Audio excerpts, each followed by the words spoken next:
ஓம் ஸ்ரீ குருப்பியோ நமக. நன்றாக குரு வாழ்க, குருவே துணை. பரபிரம்ம ருத்ரகாயத்ரி ஞானஸ்தலத்தின் அன்பர்களுக்கு வணக்கங்களும் வாழ்த்துக்களும். 10 நாட்களுக்கான தினப்பலனை கடக லக்னத்திற்கு இந்த பதிவில் பார்க்க இருக்கோம். செப்டம்பர் 8 முதல் செப்டம்பர் 17 வரை. முதல் நாள் செப்டம்பர் 8 திங்கட்கிழமை. அன்றைக்கு பூரட்டாதி நட்சத்திரம். நமக்கு 9ஆம் இடமான மீன ராசியில் சந்திரன் குருவினுடைய நட்சத்திரத்தில் செயல்படுறார். குரு 12ஆம் வீட்டில் இருக்கிறதுனால செலவுகளுக்கு உண்டான விஷயம், புதிய கண்டுபிடிப்புகள், ரிசர்ச் சென்டரில் இருக்கவங்கெல்லாம் புதுசாக கண்டுபிடிப்புகளுக்கு சாதகம், பிரயாணங்கள், வெளிநாடு வேலை, இது சார்ந்த ரகசிய செயல் திட்டங்கள், இது சார்ந்த இடம்தான் 12ஆம் இடம். அதனால் நமக்கு ஒரு ஆராய்ச்சி சம்மந்தப்பட்ட விஷயத்துக்கு நல்லா இருக்குது, சுப செலவுகளுக்கு நல்லா இருக்குது அப்படின்னு எடுத்துக்கணும். இது நைட்டு 8 மணி 2 நிமிடம் வரைக்கும் இந்த பூரட்டாதி நட்சத்திரம் இருக்குது. அதுக்கப்புறம் உத்திரட்டாதி தொடங்குகிறது. மறுநாள் செப்டம்பர் 9ஆம் தேதி செவ்வாய்க்கிழமை உத்திரட்டாதி நட்சத்திரம் மாலை 6 மணி 6 நிமிடம் வரைக்கும் இருக்குது. சனியினுடைய நட்சத்திரம். சனி அதே உத்திரட்டாதியிலேயே இருக்கார். சந்திரன் சனி சேர்க்கை, லக்னாதிபதி சனியும் சேர்க்கை.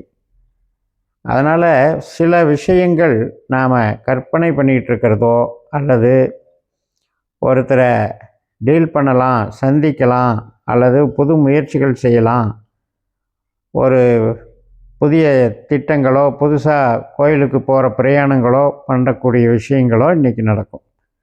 பட் அதில் சின்ன சின்ன தடைகள் ஏற்பட வாய்ப்பு இருக்குது. ஏன்னா நம்மளுக்கு சனி அட்டமாதிபதி அல்லவா, அதனால் கொஞ்சம் காலதாமதம், கொஞ்சம் தடைகள் ஏற்படுவதற்கும் வாய்ப்பு இருக்குது.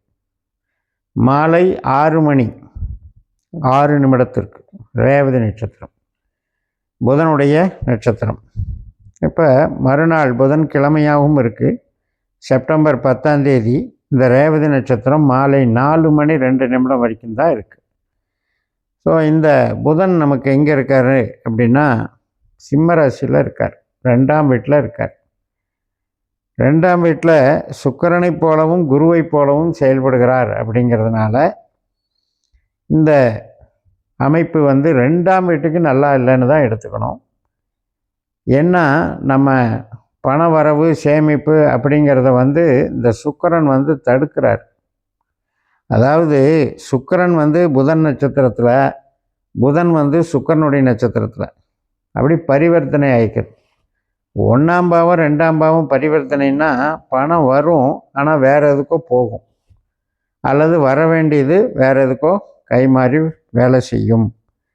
இந்த புதனானவருடைய புதன் குருவனுடைய உபநட்சத்திரத்தில் இருக்கார். அவர் வேறு 12ஆம் வீட்டில் இருக்கார்.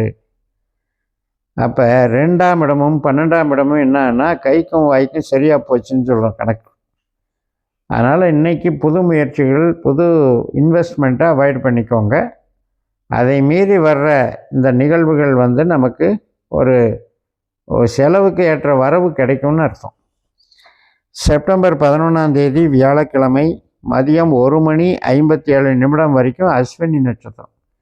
முதல் நாள் மாலை 4 மணியிலிருந்தே புதன்கிழமையிலிருந்து அஸ்வினி என்று சொல்லக்கூடிய கேதுனுடைய நட்சத்திரம்.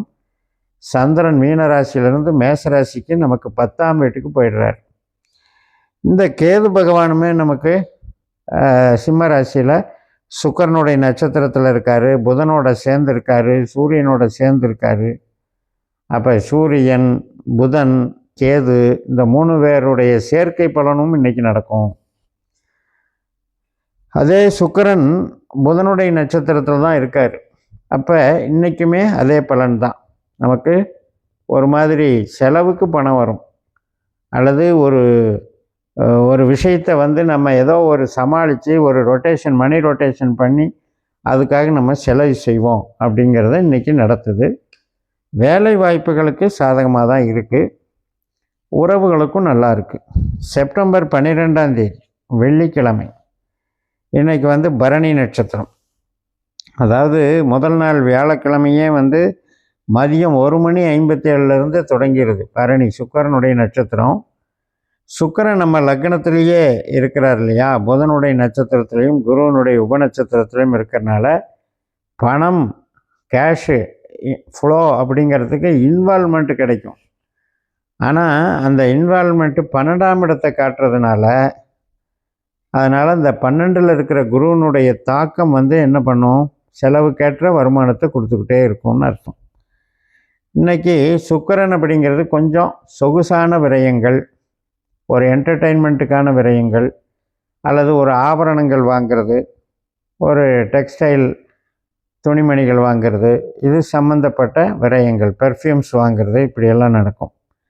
நண்பகல் 11:58க்கு இந்த வெள்ளிக்கிழமை அன்னைக்கு கிருத்திகை நட்சத்திரம் ஸ்டார்ட் ஆகுது. ஒரு பாதம் மேசராசிலையும் 3 பாதம் ரிஷபராசிலையும் இருக்குது. லாபத்தானத்தில் சந்திரன் வந்துடுறாரு. சூரியனை போல செயல்படக்கூடிய நாள். மறுநாள் சனிக்கிழமை செப்டம்பர் 13ஆம் தேதி காலையில் 10:10 வரைக்கும் இந்த சூரியனுடைய கிருத்திகை நட்சத்திரம் இருக்கிறது. இப்போ பாருங்கள், சூரியனும் சுக்கிர நட்சத்திரம், புதனும் சுக்கிரனுடைய நட்சத்திரம், கேதுவும் சுக்கிரனுடைய நட்சத்திரம். இந்த 3 கிரக சேர்க்கை 2ஆம் இடத்திலே அமைகிறது. அப்போ இது பணத்துக்கு உண்டான நிகழ்வுகள் எல்லாம் நடத்தும்.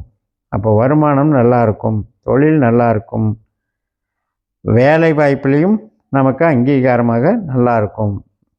ஆனால் உறவுகள் சார்ந்த வகையில் இந்த 3 கிரக சேர்க்கை கேதுவும் சேர்ந்துருக்கிறதுனால என்ன பண்ணும்னா, சின்ன சின்ன சஞ்சலப்பு, மன சலசலப்பு, பேச்சுவார்த்தைகளில் ஒரு மாதிரி ஒரு கலகம், குழப்பம்.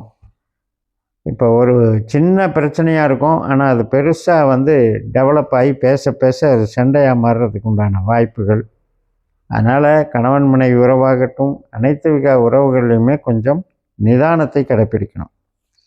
மறுநாள் செப்டம்பர் 14 ஞாயிற்றுக்கிழமை காலையில் 8:40க்கு மிருகசிரீஷ நட்சத்திரம். இடையில இந்த காலையில் 10:10க்கு சனிக்கிழமை ரோகிணி நட்சத்திரம் தொடங்குது இல்லையா, அது நமக்கு மன சந்தோஷத்தை கொடுக்கும். பிரிந்த உறவுகள் ஒன்று சேரும், கோவிலுக்கு போயிட்டு வர்றது, குழந்தைகளோட குதூகலமாக இருக்கிறது, என்டர்டெயின்மெண்ட்டு மற்றும் அனைத்து விதமான மூளை உழைப்பு சார்ந்த நன்மைகள் நடைபெறும். ஞாயிற்றுக்கிழமை காலையில் 8:40க்கு மிருகசிரீஷ நட்சத்திரம். 2 பாதம் ரிஷபராசியில் 11ஆம் இடத்துலையும் 2 பாதம் மிதுன ராசியில் 12ஆம் இடத்துலையும் இருக்கிறதுனால செவ்வாயினுடைய பலன் இன்றைக்கி ஸ்ட்ராங்காக நடக்கும். அப்போ எப்படி நடக்கும் அப்படின்னு கேட்டிங்கன்னா, அது நமக்கு ஒரு பொருள் வாங்கிறது, வீட்டுக்கு தேவையான பொருள் வாங்கிறது. மற்றபடி செவ்வாய் அப்படின்னு சொன்னால் நெருப்பு சம்மந்தப்பட்டது. இப்போ ஒரு பேக்கரி தொழில் பண்ணுறவங்களுக்கு அது சம்மந்தப்பட்ட மிஷினரி வாங்குவார். எந்த ஒரு இண்டஸ்ட்ரி நடத்துகிறவங்களுக்கு ஏதாவது மிஷினரி தேவைப்படும், மிஷினரி வாங்கிறது, இது மாதிரி அமைப்புகள் இன்றைக்கி நல்லாயிருக்கும். பர்ச்சேஸ்க்கு நல்ல நாள். செப்டம்பர் 15ஆம் தேதி திங்கட்கிழமை திருவாதிரை நட்சத்திரம் காலையில் 7:31க்கு தொடங்குகிறது. ராகுனுடைய நட்சத்திரம். சந்திரன் நமக்கு 12ஆம் வீட்டில் வந்துடுறாரு. இப்போ நம்ம ஏற்கனவே பல தடவை சொன்ன மாதிரி 8ஆம் இடத்துல ராகு, 12ஆம் இடத்துல குரு. ராகு குருவனுடைய நட்சத்திரத்திலையும் புதனுடைய உபநட்சத்திரத்திலையும் இருக்கார். ரொம்ப ரொம்ப நம்ம கடின உழைப்பு போட வேண்டியிருக்கும். பட் அந்த உழைப்பின் மூலமாக அலைச்சல் இருந்தாலும் கூட ஆதாயமும் இருக்கும் அப்படிங்கிறத நம்ம ஏற்றுக்கலாம். மறுநாள் செப்டம்பர் 16ஆம் தேதி செவ்வாய்க்கிழமை புனர்பூச நட்சத்திரம் காலையில் 6:45க்கு தொடங்குகிறது. குருவனுடைய நட்சத்திரம். இன்றைக்கும் அப்படி தான், செலவுகள், பிரயாணங்கள், ஆராய்ச்சிகள் சம்மந்தப்பட்ட வேலைகள், இதுக்கெல்லாம் நல்லா இருக்குது. ஹெல்த்தை பார்த்துக்கணும், அடிவயிறு சம்மந்தப்பட்ட கோளாறுகள் பார்த்துக்கணும், சுகர் இருக்கிறவங்களுக்கும் பார்த்துக்கணும். மற்றபடி ஓரளவுக்கு தெய்வ அனுகூலம் கிடைக்கும். செப்டம்பர் 17 புதன்கிழமை காலையில் 6:25க்கு பூச நட்சத்திரம். கடகராசியில் நம்ம லக்னத்திலேயே சந்திரன் சனியை போல் செயல்படக்கூடிய நல்ல நாள் தான் இது. ஆன்மீகத்துக்கும் பூர்வீகத்துக்கும் மேல் படிப்புக்கும் உறவுகளுக்கும் பிடித்தமானவர்களோடு நட்போடு பழகுவதற்கும் நல்ல நாள் என்று கூறி நிறைவு செய்கிறேன். இந்த சேனலை சப்ஸ்கிரைப் பண்ணி ஷேர் பண்ணுங்கள். உங்கள் தனிப்பட்ட ஜாதக பலாபலன்களை என்னுடைய வாட்ஸ்அப் நம்பரில் தொடர்பு கொண்டு பலன் பெறுங்கள். உங்களிடமிருந்து விடைபெறுகிறேன். உங்கள் JMS. நன்றி, வணக்கம்.